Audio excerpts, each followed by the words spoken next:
নমস্কার দর্শক বন্ধু, আজ আমি আপনাদের সামনে Aditya Birla asset management company, অর্থাৎ এটাও একটা মিউচুয়াল ফান্ড কোম্পানি, সেটার রেজাল্ট নিয়ে আলোচনা করব। তো আজই কোম্পানির রেজাল্ট এবং কল হয়েছে। তো আমাদের চ্যানেলে কিন্তু আমরা এর আগে দুটো মিউচুয়াল ফান্ড কোম্পানির রেজাল্ট নিয়ে আলোচনা করেছিলাম। একটা হচ্ছে এইচডিএফসি এএমসি এবং আরেকটা হচ্ছে ICICI Prudential asset management company. তো এই দুটো মিউচুয়াল ফান্ড কোম্পানির মধ্যে কিন্তু একটা ভিডিও আমি বানিয়েছি, যেটা হচ্ছে দুটোর মধ্যে কম্প্যারিজন করেছি এবং দেখিয়েছি কোন কোম্পানিটা বেস্ট। তো আপনারা গিয়ে কিন্তু সেটা চেক আউট করে নেবেন। তো আদিত্য বিড়লার পারফরমেন্স সম্পর্কে চলে আসি। তো পারফরমেন্স নিয়ে যদি বলতে চাই তাহলে একদমই কিন্তু হতাশাজনক পারফরমেন্স। তো লাস্ট 2-3 বছর ধরেই দেখা যাচ্ছে যে কোম্পানি কিন্তু পারফরমেন্সের রেসপেক্টে তার যারা প্রতিদ্বন্দ্বী কোম্পানি তাদের থেকে কিন্তু অনেকটাই কিন্তু পিছিয়ে রয়েছে। তো এই কোয়ার্টারেও কিন্তু তার ব্যতিক্রম হয়নি। তো যে কোনো মিউচুয়াল ফান্ড কোম্পানিকে যখন আমরা অ্যানালিসিস করি তখন আমরা কিন্তু বেশ কিছু প্যারামিটারের ভিত্তিতে অ্যানালিসিস করি, আমি আগেই বলেছি। তো কি দেখি আমরা? প্রথম যেটা দেখি যে তারা যে অ্যাসেট ম্যানেজ করছে, সেই যে অ্যাসেটটা তারা ম্যানেজ করছে সেইখানে তার কত গ্রোথ এসছে। তো কোম্পানির গ্রোথ এসছে 14%।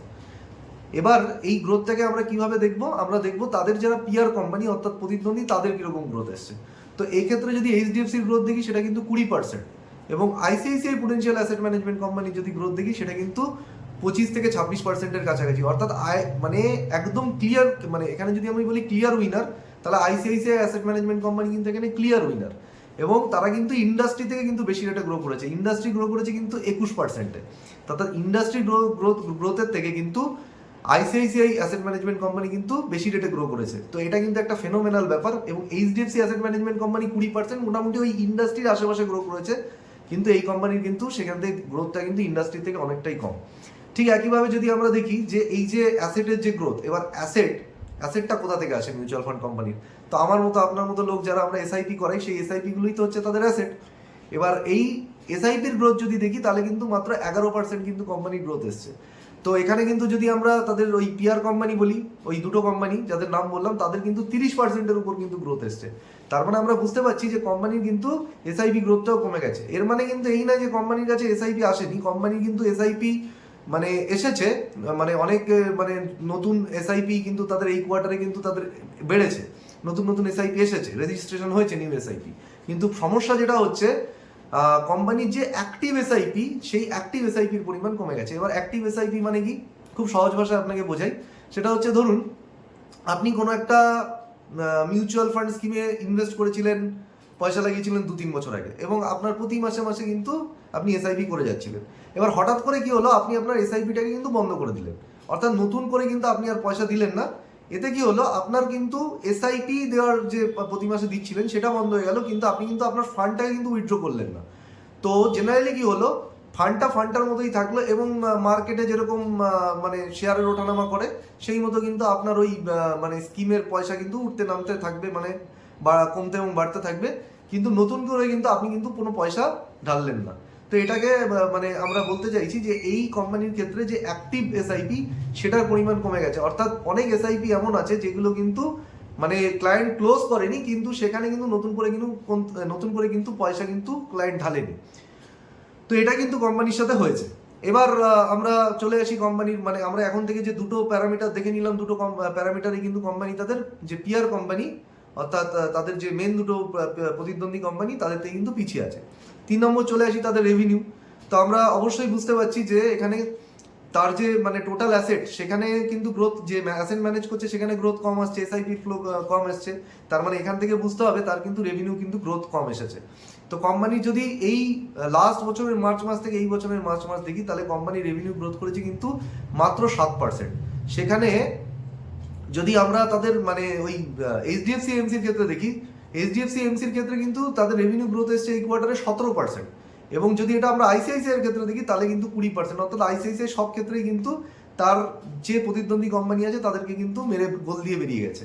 এবং আপনি যদি এই ট্রেন্ডটা যদি আপনি মানে একদম মানে 25 সালের রেসপেক্টে যদি 26 সাল দেখেন, মানে এই গত 1 বছরের দেখেন, সেখানেও কিন্তু আইসিআইসিআই ক্লিয়ার উইনার। মানে আইসিআইসিআই প্রায় 16% রেভিনিউ গ্রোথ করেছে গোটা বছরে, যেখানে এইচডিএফসির গ্রোথ মাত্র কত 1-2%-এর মধ্যে, এরকম মানে ওই কাছাকাছি 1.5-2%-এর মধ্যে কিন্তু এইচডিএফসির গ্রোথ এসছে। এবং আদিত্য বিড়লার কিন্তু 7% রেভিনিউ পড়ে গেছে লাস্ট বছর থেকে এই বছরে। সুতরাং আমরা বুঝতে পারছি যে এই যে ডেটা, সেটা প্রমাণ করছে যে আদিত্য বিড়লা কিন্তু অনেকটাই পিছিয়ে, এবং তার প্রমাণ হচ্ছে কোম্পানির মার্কেট শেয়ার। তার মানে এখান থেকে আমরা এতক্ষণের আলোচনায় বুঝতে পারছি যে কে মার্কেট শেয়ার গেইন করছে এবং কে মার্কেট শেয়ার লুজ করছে। আইসিআইসিআই প্রুডেন্সিয়াল কিন্তু সমানে কিন্তু তাদের মার্কেট শেয়ার বাড়িয়ে চলেছে এবং এই মুহূর্তে আমরা তাদের আইসিআইসিআই প্রুডেন্সিয়ালের যে ভিডিও বানিয়েছিলাম সেখানে আমি বলেছিলাম এই মুহূর্তে কিন্তু তাদের মার্কেট শেয়ার কিন্তু 13.5%-এর কাছাকাছি। ওভারঅল মার্কেট শেয়ার যদি আমি বলি, এইচডিএফসির ক্ষেত্রে কিন্তু সেই মার্কেট শেয়ারটা কিন্তু 12.5%-এর কাছাকাছি এবং এইচডিএফসি কিন্তু গত বছর থেকে পড়েছে এবং এই কোম্পানি কিন্তু গত বছর থেকে বাড়িয়েছে। একই চিত্র যদি আমরা দেখি তাদের ইকুইটি যে মার্কেট শেয়ার রয়েছে, মানে তারা যে ইকুইটি ফান্ড ম্যানেজ করে সেখানে তাদের যে মার্কেট শেয়ার সেখানেও কিন্তু আইসিআইসিআই কিন্তু 14% ক্রস করে গেছে এবং এইচডিএফসির কিন্তু সেখানে কিন্তু আইসিআইসিআই থেকে কিন্তু পিছিয়ে রয়েছে। এবং এখানে যদি এই কোম্পানির ক্ষেত্রে আসি তাহলে এই কোম্পানির মার্কেট শেয়ার যদি আমরা ওভারঅল মার্কেট শেয়ার দেখি যেটা কিন্তু 6%।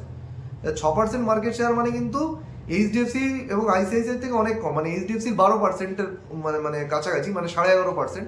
তাহলে এইচডিএফসির থেকে প্রায় অর্ধেকের কাছাকাছি এবং আইসিআইসিআই থেকে তো অনেক নিচে এবং গত বছরের থেকেও কিন্তু মার্কেট শেয়ার কিন্তু কোম্পানির পড়েছে। এবং সেমভাবে যদি তাদের আমরা ইকুইটি এবং মার্কেট শেয়ার দিকে, অর্থাৎ যে ইকুইটি ফান্ড তারা ম্যানেজ করছে সেখানে তাদের মার্কেট শেয়ার হচ্ছে মাত্র 4% এবং সেটাও গত বছর থেকে পড়েছে। মানে কোম্পানি কিন্তু ধীরে ধীরে মার্কেট শেয়ার কিন্তু হারাচ্ছে ক্রমাগতভাবে। প্রত্যেকটা কোয়ার্টারে আমরা দেখতে পাচ্ছি তাদের কিন্তু মার্কেট শেয়ার কিন্তু তারা লুজ করছে এবং একই জায়গায় কিন্তু আমরা দেখবো কিন্তু তার যারা প্রতিদ্বন্দ্বী কোম্পানি তারা কিন্তু মার্কেট শেয়ার বাড়াচ্ছে।